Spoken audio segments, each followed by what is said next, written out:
Hemos tenido la primera mesa con 4 compañías en formato híbrido y las características de esas compañías eran que todavía han surgido a partir del 2008 o 2010. Veréis, habéis visto cada uno de ellos explicando su operativa. Y en la segunda mesa la intención era decir, bueno, innovar, hacer cosas distintas, hacer cosas interesantes, es algo que saben hacer los más jóvenes o los que yo puedo permitírmelo porque soy suficientemente mayor por decir joven. Pero compañías con rancio abolengo ah, pueden también innovar, pueden también innovar. Y entonces habíamos decidido traer eh, a 3 compañías, por un lado al Grupo Iturri, que se constituyó en 1947, tiene fábricas, me dejaré algunas fuera, en Marruecos, en Alemania, Brasil, España, Polonia, un poco 1.200 trabajadores. Paola Corbalán, Juan Iturri, perdón, es su CEO. Paola Corbalán, que es la CEO también de Reibar Sur, que es una compañía creada en 1970, que se dedica con 60 trabajadores, 11 países a los cuales está exportando. Es la segunda generación de una empresa familiar. eh, y también están haciendo cosas realmente interesantes. Y en tercer lugar, a Sergio Palmero, ODF Energía, espero que no me haya equivocado ahora. No, lo has dicho muy bien. Compañía, seguro que me equivoco porque hay alguna cosa que me dejo detrás. Comercializadora de energía, electricidad, gas, eh, también dedicada a la eficiencia energética. Y hay alguna cosa más que seguro que tú lo vas y lo dices y que me dejo detrás y sé que me estoy dejando detrás también, ¿no? Una Muy compañía bien. importante. Entonces, yo creo que más que entrar en preámbulos, preguntarles, con, con- con la pandemia, ¿la pandemia es una maldición, que lo es, o es algo distinto? Se puede enfocar de otra manera. No sé, ¿Empiezo yo? Juan, Juan, o sea, yo creo que la pandemia ha sido un momento durísimo para mucha gente, ¿no? Yo creo que ha habido mucha gente que lo hemos pasado muy mal y mucha gente que lo ha pasado muy mal, ¿no? Pero estoy convencido que detrás de cada calamidad, y esta ha sido una gran calamidad, hay muchísimas oportunidades. Y es un momento de grandes oportunidades. O sea, nos podemos concentrar en la calamidad y en lo mal que nos hemos pasado, o nos podemos concentrar en buscar esas oportunidades que están ahí. Porque ha sido un gran momento de cambio, ¿no? Ha sido un momento, yo creo que de cambio de paradigma, de hacer cosas totalmente diferentes, ¿no? De poder probar cosas que no se nos hubiese ocurrido, y se han comentado muchas aquí, ¿no? De que la gente crezca también dentro, ¿no? Ha sido un momento de dar mucha responsabilidad a los equipos, y ha habido mucha gente que de repente ha florecido, y gente que tenías igual callada, que tenías igual parada, y que de repente tiran para adelante, y son capaces de conseguir resultados y de hacer las cosas de una manera diferente. Yo creo que es un fantástico momento para cambiar y para hacer cosas de otra manera. Paola. Paola. Pues yo estoy totalmente de acuerdo. O sea, creo que al final empresas como la nuestra, que son de muy larga trayectoria, muchas veces estamos acomodados en cierta seguridad que tenemos, y sin duda la pandemia ha sido un momento de, bueno, de poner las pilas, de abrir los ojos, y si siempre has pensado que tenías que reinventarte, el momento ha llegado ahora y no lo has tenido que decidir, ¿no? Te ha caído pues directamente encima. Siempre yo creo que en las épocas de cambio salen cosas que en los momentos a lo mejor puede parecer que no son buenas, pero en la vida todo es temporal. Las empresas también tienen que acostumbrarse a que su ventaja competitiva es temporal, y cosas como esta que te vienen desde fuera te hacen sin duda que salga, como decía Juan, pues, o sea, todo ese talento y esas ideas que quizás no las habías puesto encima de la mesa porque no era el momento o te parecía que no eran prioritarias, salen para adelante y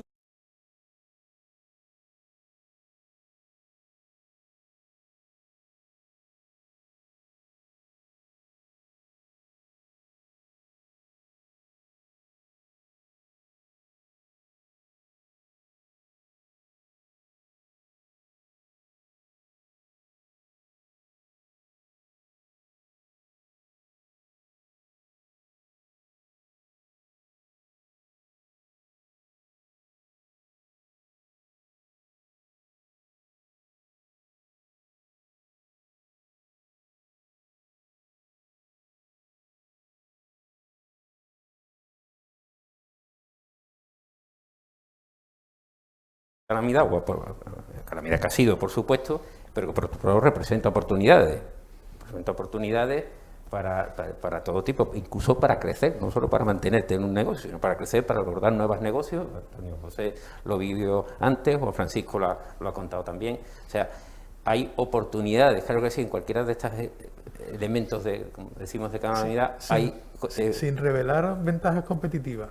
Sí.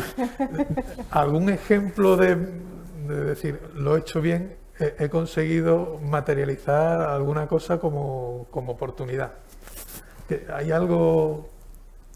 Bueno, a ver, en nuestro caso, nosotros somos una comercializadora de energía que además nos dedicamos al mundo de la eficiencia, o sea, conseguir que nuestros clientes ahorren energía y ahorren costes. Y ¿qué ha ocurrido en este mundo para nosotros, en lo que suponía la pandemia? Pues identificar la oportunidad de hacer cosas diferentes a lo que hacían los demás, o lo que hacen los demás, para poder captar la atención de la gente que les interesa, en este caso nuestros canales comerciales y los clientes.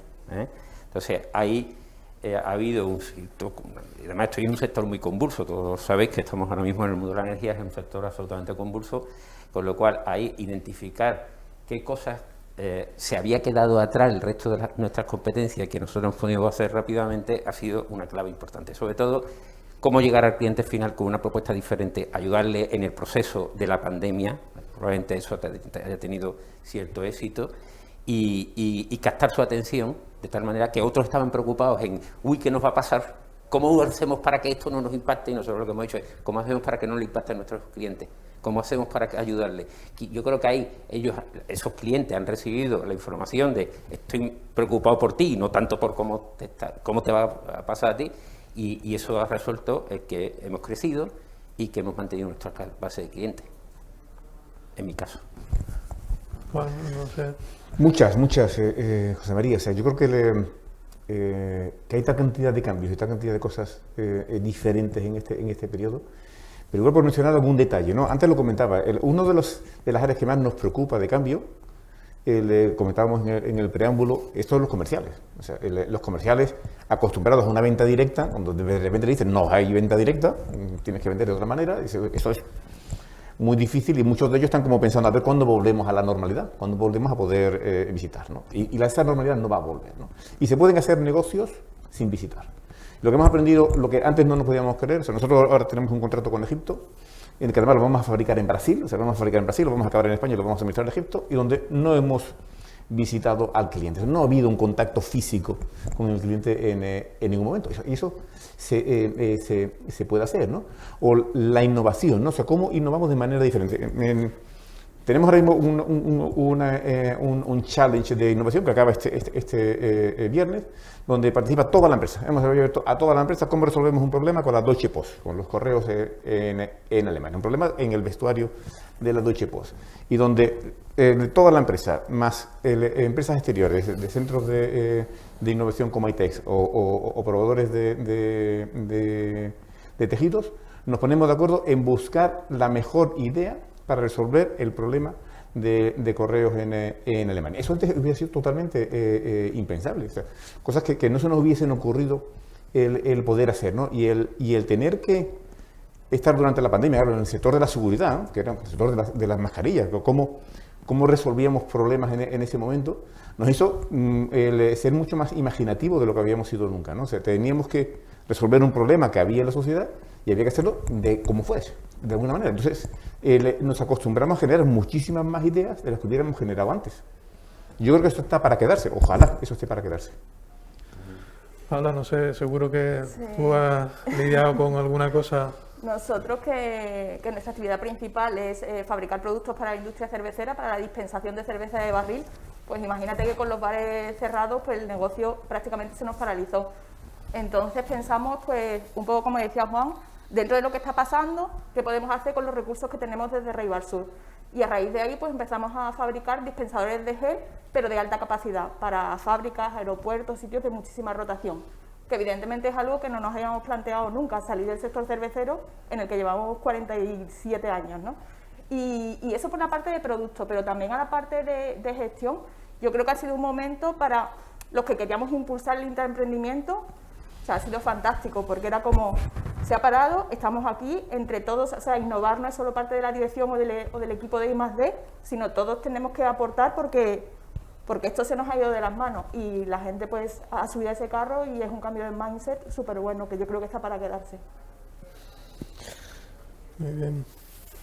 Pero nada, solamente lo que decía Pablo es curioso, cómo en esta pandemia ha habido gente dentro de los equipos que ha crecido una barbaridad. Sí, sí. Que lo tenías como allí calladito, pequeñito, y de repente tira para adelante. El no poder viajar nos ayuda un montón.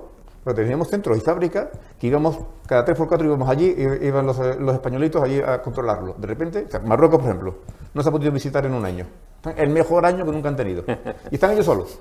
Y lo están haciendo como nunca. Hemos reducido los costos una barbaridad. Es decir, cómo la gente ha crecido. O sea, ese apoderamiento casi obligado, sí, ha hecho que mucha gente crezca hacia arriba. Es muy curioso. Totalmente. Yo creo que por la gente y porque también nosotros, como líderes, les hemos dado el hueco, que quizás a veces Claro. no hemos sido capaces Totalmente. de ver que necesitábamos Totalmente, dar esos huecos. totalmente, ¿no? totalmente. Y yo creo que eso Tenemos es que súper aprender- interesante a nivel de Claro, gestión. pero tenemos que aprender a liderar de otra manera, ¿no? A dejar hacer mucho más. Me doy cuenta que hay que dejar hacer mucho más de lo que antes estábamos metiendo las manos y controlando o microdirigiendo a la gente. Sí. Me llama la atención porque en tu caso supongo que es tercera generación o de empresa familiar, en tu caso es la segunda También la segunda. generación. ¿Os dejan las generaciones anteriores hacer todos esos cambios a ese ritmo, a esa velocidad, o hay alguien que realmente retiene el carro? Bueno, yo ahí he tenido que decir que, o sea, tengo que decir que es que yo he tenido una suerte con el padre que tengo brutal. Porque yo no he vivido, o sea, toda esa segunda generación que siempre dice, es que parece que, o sea, en la figura estoy como que soy el director general, pero al final no se me deja hacer. Yo desde el momento 1, o sea, mi padre confió en mí y cierto es que luego los resultados pues también me avalan, entonces digo que es más fácil confiar, pero esa parte de relevo generacional y de que pase el relevo pero realmente no pase la toma de decisiones, yo no la he sufrido. Nosotros hemos tenido un relevo generacional, o sea, vamos, súper suave. Esa es mi experiencia personal. Sí, bueno, yo no tengo la opción de que nadie se queje, ¿no? No tengo esa opción. Pero yo creo que todas las empresas familiares, por mucha antigüedad que tienen, nos tenemos que reinventar de vez en cuando. Y este es el momento de reinventarse. O sea, no hay empresa que continúe. O sea, las empresas no nacen en un momento y ya se quedan.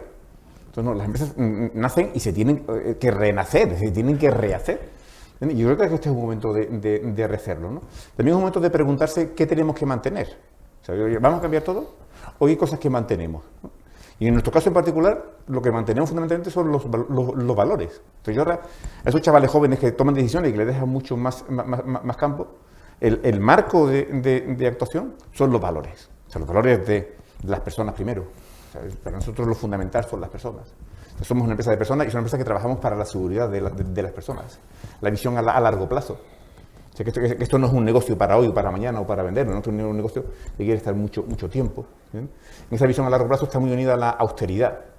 O sea, somos una empresa austera, somos una empresa que el cliente no nos paga por gastar dinero de más. El aprendizaje continuo. O sea, hay que aprender, hay que cambiar, hay que hacer las cosas de manera diferente. La honestidad, intentar ser profundamente honesto. No hay empresa que no tenga un dilema ético alguna vez. Pero intentar ser profundamente honesto con las personas y con el cliente, porque estamos aquí para quedarnos. O sea, eso es lo que permanece. Lo demás podemos cambiar totalmente. Hay una cuestión que efectivamente, antes quizás no lo hemos puesto tanto de manifiesto. Tú decías, ¿qué habéis hecho bien en el momento de la pandemia? Yo diría, ¿qué hicimos bien antes? Sí. O sea, el haber sobrevivido, hay un componente muy importante de qué hicimos antes, cómo nos comportamos antes. Y a lo mejor pues tiene que ver, por supuesto, con los valores, o por supuesto con imprimir a toda la organización el que hay que cambiar, que hay que innovar, que hay que pensar en cosas nuevas. Entonces, eso que se hace antes, y quizás ahí, para las compañías que han surgido hace poco y que tal, que eso es creo que yo soy poco de dar consejos, pero sí es algo que me parece crucial. Imprimir una cultura. Eso es lo que te va a permitir que en la siguiente crisis estés más preparado. Porque tú hoy has nacido en una crisis y has sabido moverte rápidamente en ella. pero cuando ya hay una dinámica, una maquinaria que está rodando y que muchas veces cuando se hace grande es complicado. Claro, una compañía con 15 personas, que son una startup, es muy fácil hacer así. Una compañía con 200, 300 personas es más complicado. ¿Qué es lo que te salva? Lo que está diciendo Juan Francisco. La cultura que imprimiste, la forma en que imprimiste en tu organización, afrontar los retos que venían. Y eso es lo que nos ha permitido probablemente mantenernos, incluso crecer durante esta crisis, y en la anterior.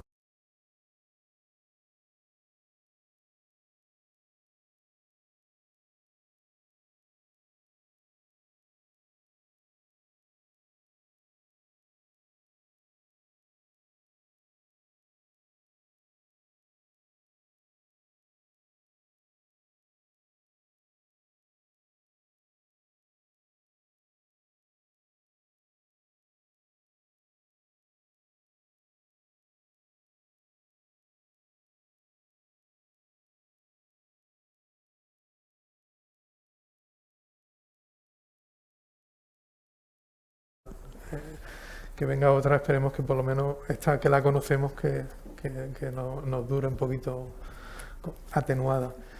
Una de las cosas que en el informe se hablaba, y bueno, hemos visto en la mesa anterior, es cómo se relacionan las distintas empresas con inversores, con accionistas, con nuevas formas de nuevos socios. Algunos de vosotros sois empresas familiares y supongo que no sé si tenéis la decisión de seguir siendo familiares, dejar de ser familiares, si hay pros, si hay contras, ¿cómo lo veis? ¿Cuál va a ser vuestro relevo generacional? A ver, si queréis, empiezo yo.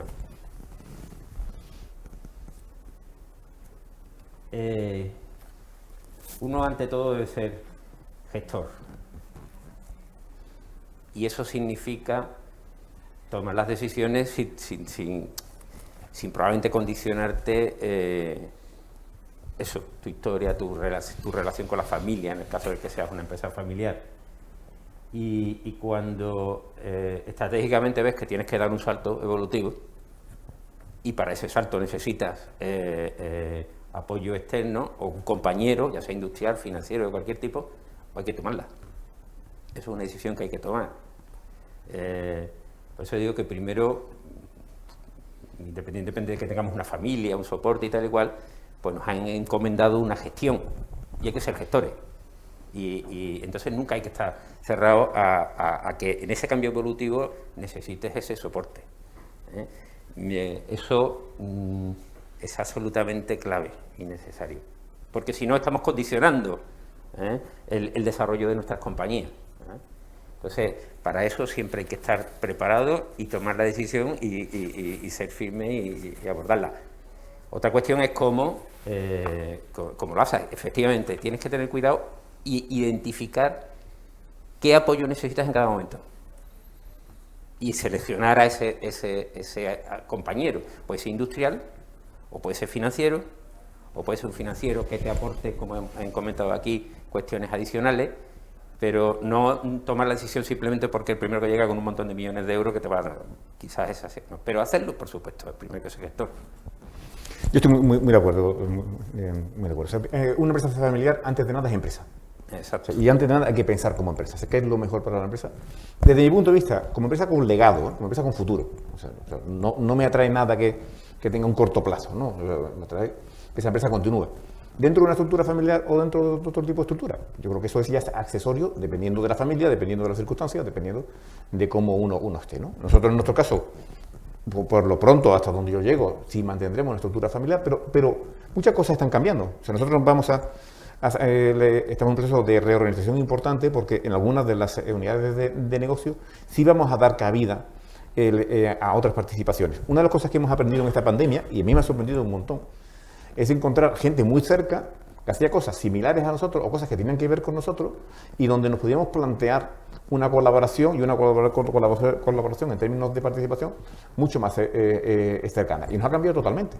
También hemos invertido mucho más en startups, y tenemos muchas startups porque es la manera de innovar. Y a veces es tomar participaciones en startups que tengan que ver con nuestro negocio, que tengan que ver con la seguridad, pero que permitan desarrollar ideas de una manera diferente. Y podemos dar participación a gente que estratégicamente apoya a la empresa. Pero yo estoy con esa idea de que la empresa familiar antes es empresa y después familiar. Paula, no sé si a ti te dejaría tu padre.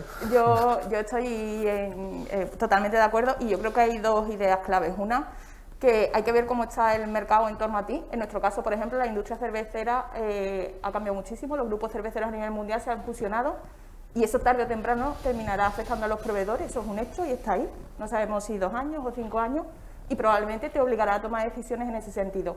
¿Dónde está la clave? Para mí es lo que decía Sergio. O sea, hazlo cuando lo necesites a nivel financiero, porque entonces vas a poder elegir un socio que te permita que la empresa tenga el legado y la trayectoria que tú quieras. Parece que el tema financiero sigue siendo recurrente. Supongo que con estos meses que hemos pasado cada uno lo habréis afrontado de una manera. ¿Qué pensáis de la financiación? ¿Cómo la habéis visto suficiente? ¿Los instrumentos? ¿Os ha hecho falta? ¿Habéis buscado métodos novedosos? Pues yo sí, en nuestro caso, recurrimos a un préstamo ICO porque no sabíamos muy bien cómo de largo iba a ser el periodo en que íbamos a estar sin trabajo, y la verdad es que para nosotros fue suficiente el instrumento. De hecho, al final no hemos llegado a utilizar ese préstamo, y entiendo que si las ayudas eran suficientes o no, pues depende de cómo de sólida y solvente fuera tu empresa antes, ¿no? Un poco lo que hablábamos anteriormente, o sea, ¿qué situación de partida tienes? Yo entiendo que si tienes una situación de partida con una liquidez muy mala, pues por mucha ayuda que hubiese, ha sido difícil de poder seguir adelante.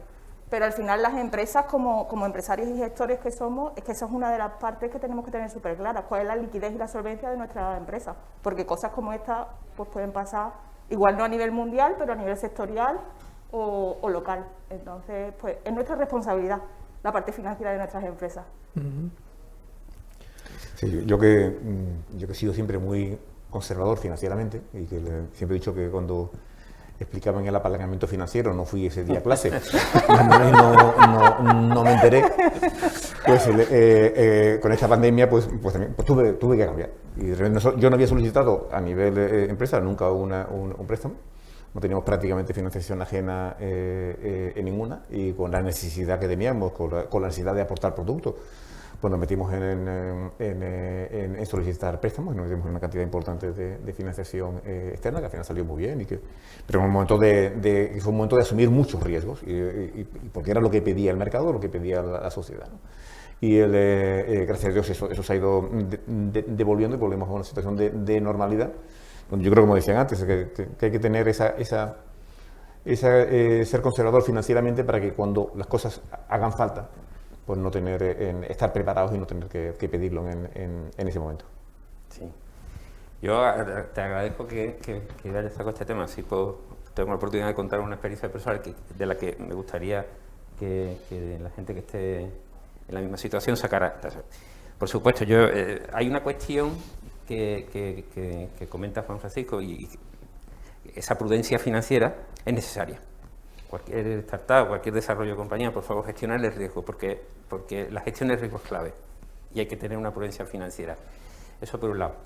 Mi negocio es tremendamente dependiente de la financiación. Nosotros somos un intermediario, movemos energía, una cosa a kilovatios, no necesitamos barcos, no necesitamos almacenes, pero es un mercado completamente garantista. Todas las operaciones están garantizadas, con lo cual necesitas un montón de dinero, de avales, financieramente. Además, nosotros pagamos antes de cobrar, con lo cual tenemos fondo de maniobra positivo, con lo cual necesitamos unas cantidades ingentes de dinero para el circulante.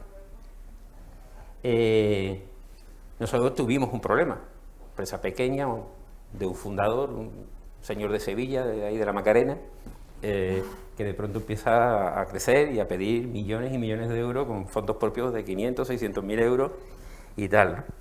Y me encontraba con la problemática que se puede encontrar cualquier compañía hoy y que se encontraba anteriormente sin necesidad de la pandemia. Y es que la financiación tradicional te da en función de tus fondos propios, ¿vale? A menos que seas una startup y entonces tienes el apoyo de los fondos de la Junta de Andalucía y de todo el mundo, ¿no? Pero cuando eres una compañía diferente, no eres tecnológica, no sé cuánto, están tus fondos propios.